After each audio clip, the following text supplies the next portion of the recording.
ஓம் ஸ்ரீ குருபியோ நமக. ஓம் ஸ்ரீ மகா பெரியவா சரணம். மார்ச் 22ஆம் தேதி சனிக்கிழமை பங்குனி மாதத்தில் வரக்கூடிய தேய்பிரை அஷ்டமி. அற்புதமான ஒரு நாள். ஒரே ஒரு செம்பருத்தி பூ 8 மிளகு இருந்தால் போதும். உங்களோட கடன் சம்மந்தப்பட்ட எல்லா பிரச்சனையும் நீங்கள் தீர்த்துக்க முடியும். அது என்ன பரிகாரம் வரையும் பார்க்கறதுக்கு முன்னாடி நம்மளோட வீடியோஸை இப்போ தான் நீங்கள் ஃபஸ்ட் டைம் பார்க்குறீங்கன்னா மறக்காமல் சப்ஸ்கிரைப் பண்ணிக்கோங்க. தொடர்ந்து இது மாதிரி அப்டேட் தெரிஞ்சுக்கிறதுக்கு பக்கத்தில் இருக்க நோட்டிஃபிகேஷன் பெல்லை கிளிக் பண்ணி ஆல் அப்படிங்கிறத செலக்ட் பண்ணிக்கோங்க. இப்போ தேய்பிரை அஷ்டமி இன்னைக்கு என்ன வழிபாடு, செம்பருத்தி பூவையும் மிளகையை வைத்து பண்ண போகிறோம் அப்படிங்கிற பற்றி தெளிவாக தெரிஞ்சுக்கலாம்.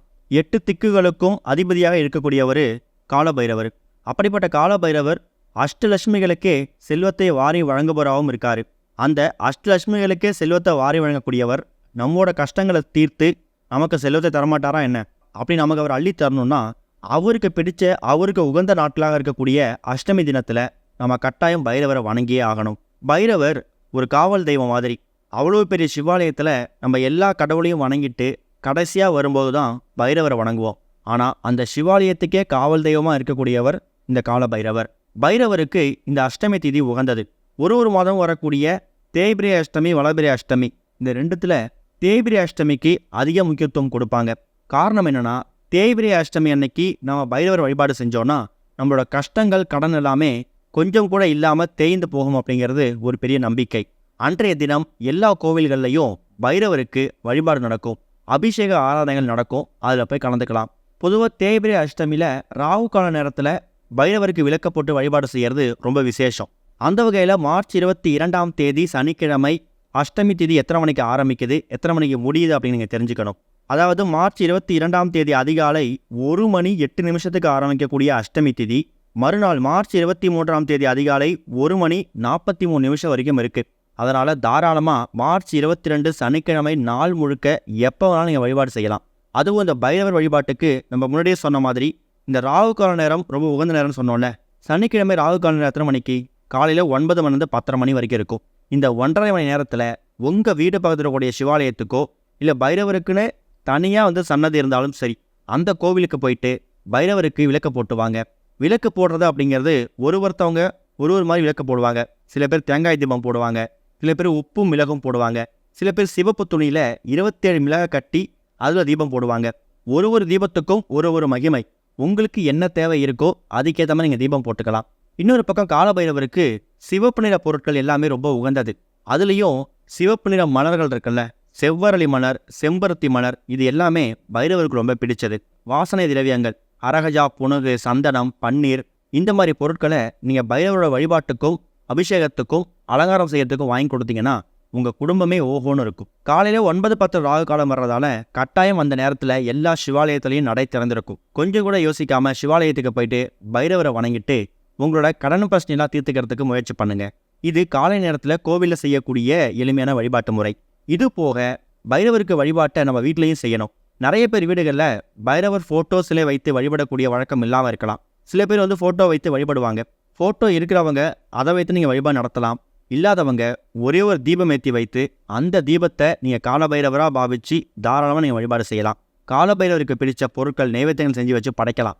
கோவிலில் சிவப்பு நிற மலர்கள் என்ன வாங்கி கொடுத்து அலங்காரம் செஞ்சீங்களோ அதே சிவப்பு நிற மலர்களை வாங்கிட்டு அதை உங்கள் கையால் மாலையாக கட்டி நீங்கள் காலபைரவருக்கு சமர்ப்பிக்கலாம். இது போக இப்போ நம்ம சொல்லக்கூடிய ஒரே ஒரு செம்பருத்தி இலையையும் 8 மிளகு இருக்குல்ல, இந்த 8 மிளகையும் வைத்து நீங்கள் பண்ணக்கூடிய இந்த ஒரு பரிகாரம் இது வரைக்கும் உங்களை வாழ்க்கையில் பிடிச்சிருக்கக்கூடிய எல்லா விதமான கெடுதல்களிலிருந்தும் விடுபட வச்சிடும். அது கடன் பிரச்சனையாக இருக்கலாம், மனக்குழப்பமாக இருக்கலாம், சண்டை சச்சரவுகளாக இருக்கலாம், என்ன பிரச்சனையும் இருந்துட்டு போகுது. அந்த எல்லா பிரச்சனைக்கும் முற்றுப்புள்ளி வைக்கிறதுக்கு இப்போ நம்ம சொல்லக்கூடிய வழிபாட்டை நீங்கள் பயன்படுத்திக்கலாம்.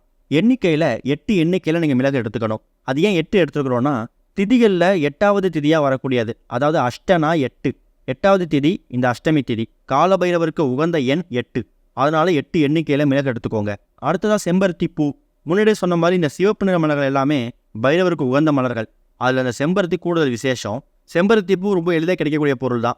இந்த 2 பொருட்களையும் எடுத்து மாலை ஒரு 6-7 மணிக்கு மேலே வீட்டோட பூஜை அறையில் சின்னதாக ஒரு தட்டு மேலே அந்த பூவையும் 8 மிளகையும் வச்சுடுங்க.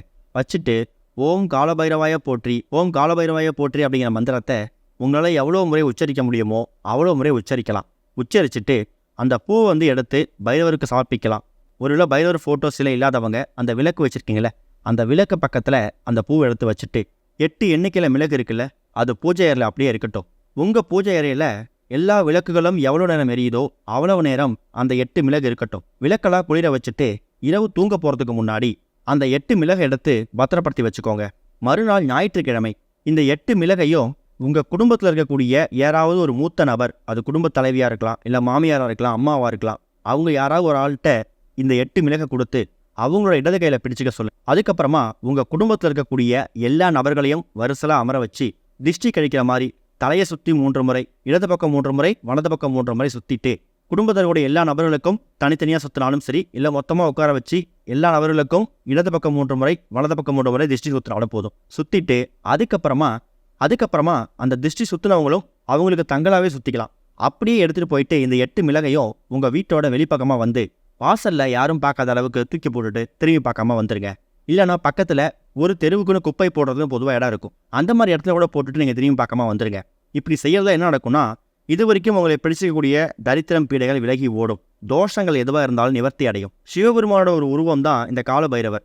சிவபெருமானையும் காலபைரவரையும் வணங்கும் போது சனி பகவானால் ஏற்படுகிற தாக்கம் குறையும். இவ்வளவு ஏன், சனி பகவானுக்கான குருவே காலபைரவர் தான்.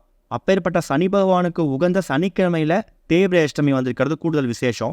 சனி தோஷத்தால் ஏற்படக்கூடிய பாதிப்புகள் குறையணும் அப்படின்னா இந்த சனிக்கிழமையில வந்திருக்கக்கூடிய தேய்பிரை அஷ்டமியை பயன்படுத்திக்கோங்க. கூடவே இப்போ நம்ம சொல்லியிருக்கக்கூடிய இந்த 8 மிளகை வைத்து பூஜையை வச்சு பூஜை பண்ணிட்டு அதுக்கப்புறம் திஷ்டி கிடைக்கிற மாதிரி வீட்டில் உள்ள உட்கார வச்சு சுற்றிட்டு தெரு ஓரத்தில் கொண்டு போய் போட்டு திரும்பி பார்க்காம வந்துருங்க.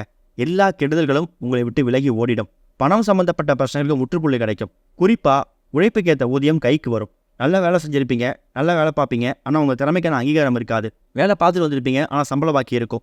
அந்த மாதிரி விஷயங்களுக்கு இந்த பணத்தடை இருக்குது பார்த்தீங்களா, அந்த பண வரவுக்கான தடையை இது முற்றிலும் போக்கிடும். அப்படிப்பட்ட ஒரு அற்புதமான பரிகாரம் தான் நீங்கள் செஞ்சுருக்கிறது.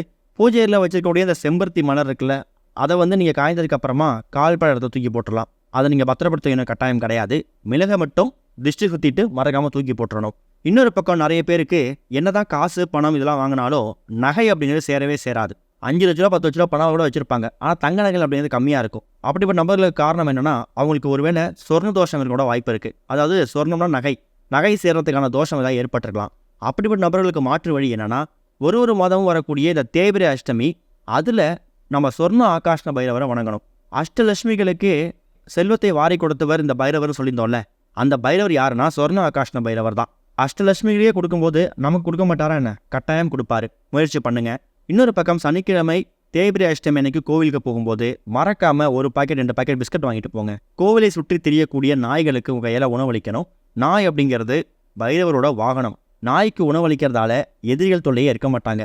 ஒருவேளை கோவிலில் உங்களால் நாய்க்கு உணவளிக்க முடியலையா, பரவாயில்லை, உங்கள் வீட்டு பக்கத்தில் சுற்றி திரியக்கூடிய நாய்களுக்கு எச்சில் படாத மாதிரி சாப்பாடை தயார் செய்து கொஞ்சமாக தயிர் ஊற்றி, தயிர் சாதமாக இருந்தாலும் பரவாயில்ல, அதை நாய்க்கு உணவளிங்க, நல்லது நடக்கும். ஓம் ஸ்ரீ குருபியோ நமக. ஓம் ஸ்ரீ மகா பெரியவா சரணம்.